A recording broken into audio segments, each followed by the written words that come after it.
चलिए आगे बढ़ते हैं। प्रदेश में छात्र संघ चुनाव का रण तेज हो गया है। विश्वविद्यालय और महाविद्यालय में छात्र नेता अपना दमखम दिखाने में लगे हुए हैं। कैनोपी के माध्यम से छात्र अपने प्रत्याशी की जीत के लिए समर्थन मांग रहे हैं। इसको लेकर हमारे संवाददाता वसंत पांडे ने जायजा लिया। ये रिपोर्ट देखिए।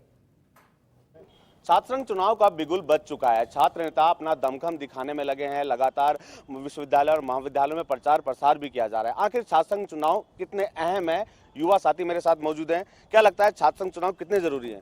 देखिए, जब से मुख्यमंत्री जी माननीय ने घोषणा की है कि छात्र संघ चुनाव है वो 2 साल के बाद अब होने जा रहे हैं, तब से विश्वविद्यालय में छात्रों के बीच खुशी की लहर सी दौड़ गई है।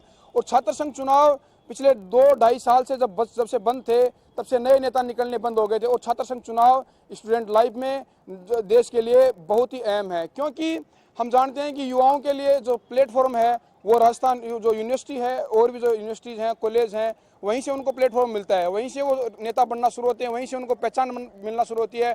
और ये हम सब जानते हैं कि स्टूडेंट ही देश का फ्यूचर होते हैं, देश का भविष्य होते हैं। उन्हीं के कंधों पर देश का भविष्य टिका होता है। इसीलिए छात्र संघ चुनाव बंद होने के बाद जो और पार्टियों के जो नेता थे, उन्होंने अपना वर्चस्व कायम कर लिया था और कहीं ना कहीं जो नए नेता निकलना चाह रहे थे उनको दबाने का वो प्रयास था। लेकिन माननीय मुख्यमंत्री जी ने इस पर अपना जो संवेदना ली और फिर इसके बाद छात्र संघ चुनाव की घोषणा की, जो अपने आप में एक बहुत बड़ी बात है। और छात्र संघ चुनाव की जो लहर है, जो माहौल है, वो देखने को मिल रहा है। यूनिवर्सिटी में चकाचौंध हो रखी है छात्र संघ चुनाव की। लेकिन आज से जब 2 बजे के बाद आचार संहिता लग जाएगी, उसके बाद से जो सीमित विद्यार्थी हैं, जो विश्वविद्यालय के विद्यार्थी हैं, उन्हीं को प्रवेश दिया जाएगा। जो अनावश्यक गाड़ियां वगैरह हैं उनको भी एंट्री नहीं दी जाएगी। इससे एक अच्छा माहौल जाएगा और जो छात्र संघ चुनाव है वो पारदर्शी तरीके से हो सकेंगे। बिल्कुल, देखिए राजनीति की पहली सीढ़ी छात्र संघ चुनाव है। क्या लगता है 5,000 रुपए खर्चे की बात की जाती है, क्या उससे ज्यादा कोई कार्रवाई होती है? देखिए, लिंग 2 कमेटी की सिफारिशें हैं कि 5,000 में चुनाव होना चाहिए, क्योंकि छात्र संघ में पैसे की ज़रूरत नहीं होती। लेकिन वर्तमान समय के परिदृश्य हम देखें तो अगर छात्र नेता, क्योंकि राजस्थान विश्वविद्यालय के परिदृश्य हम बात करें तो राजस्थान विश्वविद्यालय में 27,000 विद्यार्थी हैं, और अगर कोई छात्र नेता उनसे बैठकर चाय पर भी बातचीत करेगा तो कहीं ना कहीं उसे 2 लाख से 3 लाख रुपए का तो चाय का ही खर्चा हो जाएगा। तो कहीं ना कहीं लिंग 2 कमेटी की जो सिफारिश है वो संभव नहीं है। और वर्तमान परिदृश्य में हम देखें, जब मोटरसाइकिलें लेकर घूमते हैं, गाड़ियां लेकर घूमते हैं, तो उनका पेट्रोल ही इतना जल जाता है कि दिन के ही 50,000 रुपये खर्च हो जाते हैं छात्र नेताओं के। तो कहीं ना कहीं लिंग 2 कमेटी को अपनी सिफारिशों में, अपनी रिकमेंडेशनों में परिवर्तन करना चाहिए, ताकि उनकी सार्थकता बनी रहे। बिल्कुल, देखिए क्या लगता है छात्र नेता कई तरह के वादे करते हैं, जीतने के बाद क्या लगता है कितने वादे पूरे होते हैं?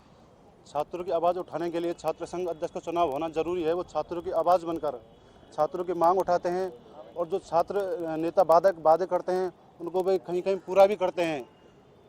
बिल्कुल, देखिए कई तरह के वादे किए जाते हैं चुनाव से पहले। क्या लगता है कितना जरूरी मानते हैं छात्र संघ चुनाव?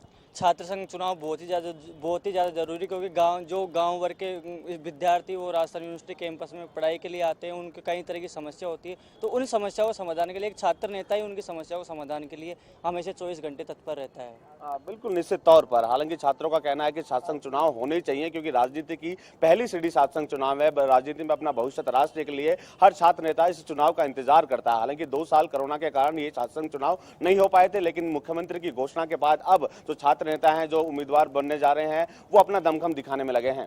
कैमरा पर्सन निर्मल के साथ मैं बसंत, इंडिया न्यूज, जयपुर। चलिए आगे बढ़ते हैं।